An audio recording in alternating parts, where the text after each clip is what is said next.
Hi friends, ഇന്ന് കൂന്തൽ അഥവാ കണവ എങ്ങനെയാണ് ക്ലീൻ ചെയ്യുന്നതെന്നാണ് കാണിക്കാൻ പോകുന്നത്. അപ്പോൾ അതെങ്ങനെയാണെന്ന് നോക്കാം. അതിനായിട്ട് ഇവിടെ 1/2 കിലോ കൂന്തൽ മേടിച്ചിട്ടുണ്ട്. ഇത് നമുക്ക് ഇനി ഓരോന്നെടുത്തിട്ട് ആദ്യം നമുക്ക് ആ തലയും അതിൻ്റെ ഉടലും സെപ്പറേറ്റ് ചെയ്തെടുക്കണം. അപ്പോൾ അതിനായിട്ട് ആ തലയുടെ ഭാഗം നമ്മളിതാ കണ്ണിൻ്റെ താഴ്ഭാഗത്തായിട്ട് പതിയെ ഒന്ന് പിടിച്ച് പതിയെ നമുക്കതൊന്ന് വലിച്ചെടുക്കാം. അപ്പോൾ അങ്ങനെ വലിക്കുമ്പോൾ അതിനുള്ളിലുള്ള കുറച്ച് വേസ്റ്റൊക്കെ ആയിട്ട് ഇങ്ങനെ കിട്ടും കേട്ടോ. നമുക്ക് ഇനി അതവിടെ മാറ്റി വയ്ക്കാം. തലയുടെ ചെറിയൊരു ഭാഗവും നമ്മൾ എടുക്കുന്നുണ്ട് കറിക്ക്.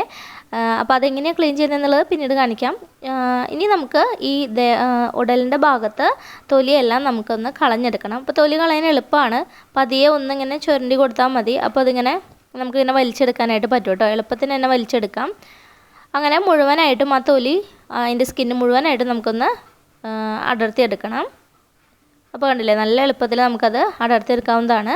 ഇനി നമുക്ക് അതിന് ഉൾഭാഗത്തായിട്ട് ഇതുപോലെ ഒരു ഇങ്ങനെ എന്താ പറയുക, ഒരു പ്ലാസ്റ്റിക്കിൻ്റെ ഒരു വടി പോലെയൊക്കെ ആയിട്ടൊരു സംഭവം ഇരിക്കുന്നുണ്ടാവും. അപ്പോൾ അതും അതുപോലെ കൈൻ്റെ വിരൽ വെച്ചിട്ട് ഇതുപോലെ ഇങ്ങനെ അതിൻ്റെ ഉള്ളിൽ കുറച്ച് വേസ്റ്റൊക്കെ ഉണ്ടായിരിക്കും.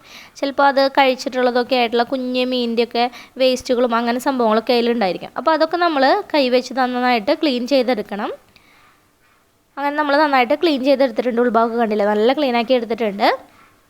ഇനി അതോടെ മാറ്റി വയ്ക്കാം. അതിനുശേഷം നമുക്കത് ഇഷ്ടമുള്ള ഷേപ്പിൽ കട്ട് ചെയ്തെടുക്കാം കേട്ടോ. അപ്പോൾ അതിനിങ്ങനെ ഒരു ചിറക് പോലെയുള്ള ഒരു ഭാഗമുണ്ട് അടിഭാഗത്തായിട്ട്. അപ്പോൾ അത് നമുക്ക് സെപ്പറേറ്റ് ചെയ്ത് കട്ട് ചെയ്തെടുക്കുക. അതിനുശേഷം ഞാനിപ്പോൾ ഇവിടെ ഇങ്ങനെ റൗണ്ടായിട്ടാണ് കട്ട് ചെയ്യുന്നത്. ഇപ്പോൾ റൗണ്ടായിട്ട് കട്ട് ചെയ്യേണ്ടതെന്നുണ്ടെങ്കിൽ അത് നീളനെ കട്ട് ചെയ്തിട്ട് അത് ഓപ്പൺ ചെയ്യുക. എന്നിട്ട് അതിൻ്റെ ഉൾഭാഗം ഒന്നുകൂടി ഒന്ന് ക്ലീൻ ചെയ്തതിന് ശേഷം നമുക്ക് ഇഷ്ടമുള്ള ഷേപ്പിൽ സ്ക്വയറായിട്ടോ റെക്റ്റാങ്കിളായിട്ടോ എങ്ങനെ വേണമെങ്കിൽ നമുക്കത് കട്ട് ചെയ്തെടുക്കാം. അപ്പോൾ ഞാനത് കട്ട് ചെയ്ത് വെച്ചിട്ടുണ്ട്. ഇനി നമുക്ക് തലയുടെ ഭാഗം എങ്ങനെയാണ് ക്ലീൻ ചെയ്യുന്നതെന്ന് നോക്കാം. അതിനായിട്ട് ആദ്യം തന്നെ നമ്മൾ അതിലിങ്ങനെ നീണ്ടു നിൽക്കുന്ന 2 വള്ളി പോലെയുള്ള ഒരു ഭാഗമുണ്ട്. ആ ഭാഗം നമുക്ക് കട്ട് ചെയ്തെടുക്കാം കേട്ടോ. അത് ഞാൻ എടുക്കുന്നില്ല കറിക്ക്. അപ്പോൾ ആ 2 ഭാഗം കട്ട് ചെയ്ത് മാറ്റുക. അതിനുശേഷം ഇതിൻ്റെ കണ്ണ് വറുക്കാനായിട്ടും കറി വയ്ക്കാനൊക്കെ ആയിട്ട് എടുക്കുന്നവരുണ്ട്. ഞാനിപ്പോൾ കണ്ണ് എടുക്കുന്നില്ല. അതുകൊണ്ട് കണ്ണിൻ്റെ തൊട്ട് മുകളിൽ വെച്ചിട്ട് ഞാൻ കട്ട് ചെയ്തെടുക്കുകയാണ്. അപ്പോൾ ഇങ്ങനെ കട്ട് ചെയ്യുക. എന്നിട്ട് കണ്ണിൻ്റെ താഴ്ഭാഗത്തുള്ള ആ ഭാഗം മുഴുവനായിട്ട് നമുക്ക് കളയാം.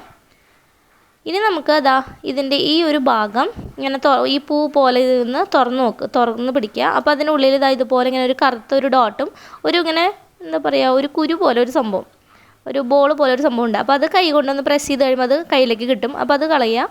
എന്നിട്ട് എടുത്തതിന് ശേഷം നമുക്കതിന് മുകളിലുള്ള തൊലിയും ഒന്ന് കളഞ്ഞെടുക്കണം. അപ്പോൾ അതിനായിട്ട് പതിയെ ഇതുപോലെ ഇങ്ങനെ ഒന്ന് ചുരണ്ടി കൊടുക്കുക. കൈ കൊണ്ട് ഇങ്ങനെ ഒന്ന് ചുരണ്ടി കൊടുക്കുമ്പോൾ അത് നമുക്കിങ്ങനെ വലിച്ചെടുക്കാനായിട്ട് പറ്റും കേട്ടോ. അപ്പോൾ തീരെ കുഞ്ഞ് കൂന്തൽ അല്ലെങ്കിൽ കണവയാണെന്നുണ്ടെങ്കിൽ അതിൻ്റെ ആ സ്കിന്ന് കളയാനായിട്ട് ഇത്തിരി പാടാണ്.